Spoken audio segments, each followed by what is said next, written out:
Saving $10,000 in 1 year might sound impossible, but I'm about to show you exactly how to do it. The math is simple. You need to save $833 per month, or about $27 per day. But here's the thing most people don't realize. It's not about making more money, it's about changing your spending habits. Before we dive in, hit that subscribe button because you're going to want to come back to this strategy. The first step is conducting what I call a financial reality check. Track every single dollar you spend for 1 week. And I mean everything. That morning coffee, the subscription you forgot about, even that pack of gum at the checkout counter. Most people discover they're bleeding money in ways they never imagined. The average American spends $18 per day on non-essential purchases without even realizing it. That's already $540 per month. That could go straight into your savings. Now let's talk about the big 3 expenses that are killing your savings potential. Housing should never exceed 30% of your income, but most people spend closer to 50%. If you're paying $2,000 for rent but only making $4,000 per month, you're already in trouble. Consider getting a roommate, moving to a cheaper area, or negotiating your rent down. Transportation is the second biggest money drain for most people. The average car payment in America is $550 per month, plus insurance, gas, and maintenance. That's easily $800 per month, just to get from point A to point B. Consider buying a reliable used car with cash, using public transportation, or even moving closer to work. Food is the third category, where people completely lose control of their spending. The average American spends $3,500 per year on dining out alone. That's almost $300 per month on restaurant meals when you could be cooking at home. Meal prep on Sundays, learn 5 basic recipes, and watch your food budget drop by 60%. Here's where it gets interesting. We're going to use the pay yourself first strategy. Set up an automatic transfer of $835 from your checking to your savings account the day you get paid. Make it happen before you even see the money, before you can spend it on anything else. This forces you to live on what's left instead of saving what's left over. Open a high-yield savings account that earns at least 4% annual interest. Your money should be making money while it sits there waiting. Banks like Marcus, Ally, or Capital One offer rates that are 10 times higher than traditional banks. Now let's talk about increasing your income, because saving alone might not be enough. Pick up a side hustle that matches your existing skills and schedule. If you can make an extra $200 per month, you've just made your savings goal 25% easier. Drive for Uber on weekends, freelance your professional skills, or sell items you no longer need. The key is consistency. $50 per week is better than $200 once a month. Cancel subscriptions you're not actively using every single week.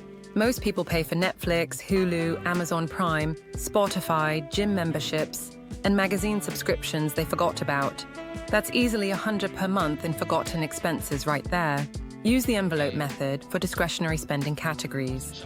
Put $200 cash in an envelope for entertainment, $150 for shopping, and $100 for miscellaneous expenses. When the envelope is empty, you're done spending in that category for the month. This prevents the mindless swiping of credit and debit cards that destroys budgets. Start shopping with a calculator and a written list every single time. Impulse purchases are the enemy of your savings goal. If it's not on the list, it doesn't go in the cart. No exceptions. Consider the 24-hour rule for any purchase over $50. Wait 1 full day before buying anything that costs more than $50. You'll be amazed how many things you thought you needed suddenly seem unnecessary. Use apps like Honey and Rakuten to automatically find coupon codes and cashback offers. These aren't game changers, but they add up to $200 to $300 per year in savings. Buy generic brands for everything except items where quality really matters. Generic cereal, cleaning supplies, and over-the-counter medications are identical to name brands. You can save 30 to 50% just by choosing the store brand option. Here's a strategy most people miss. Optimize your monthly bills. Call your internet, phone, and insurance companies and ask for discounts. Simply asking, "What discounts do you offer?" can save you $50 to $100 per month. They won't volunteer these discounts, but they exist for people who ask. Set up automatic bill pay to avoid late fees that can cost $25 or $35 each time. Late fees are basically penalties for poor organization, money thrown away for no reason. Create a simple spreadsheet to track your progress every single month. Seeing your balance grow from $0 to $2,500 to $500 provides motivation to keep going. Celebrate small milestones. Reward yourself when you hit $2,500, $5,000, and $7,500. Just make sure your celebration doesn't cost more than $25, or you're defeating the purpose. Find free entertainment options in your area instead of expensive activities. Parks, hiking trails, free museums, library events, and community festivals cost nothing.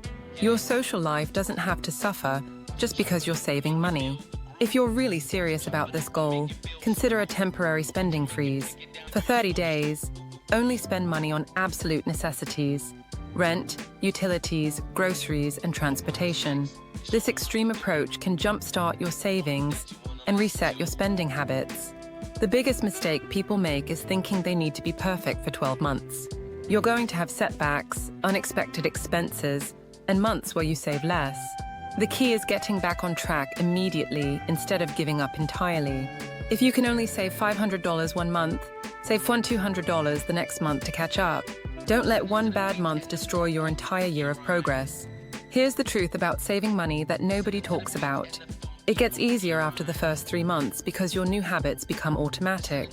Your brain stops craving the spending that used to feel normal. By month 6, you'll actually feel uncomfortable spending money on unnecessary things.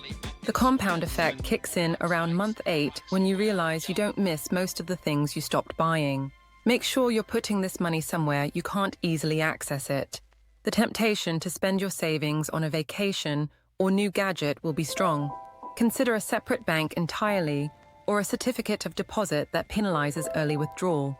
Here's what your life looks like at the end of 12 months. You'll have $10,000 in the bank, which is more than 60% of Americans have in savings. You'll have developed discipline and money management skills that last a lifetime.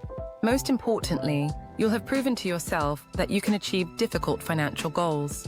This isn't just about the money, it's about changing your relationship with spending and saving. The habits you develop during this year will serve you for decades. Whether your next goal is $25,000, buying a house, or investing in the stock market, if you found this helpful, make sure to subscribe for more practical money advice. I post new videos every day covering everything from investing to side hustles to debt payoff strategies. Your future self will thank you for starting this journey today instead of waiting until tomorrow. The best time to start saving was yesterday, but the second best time is right now.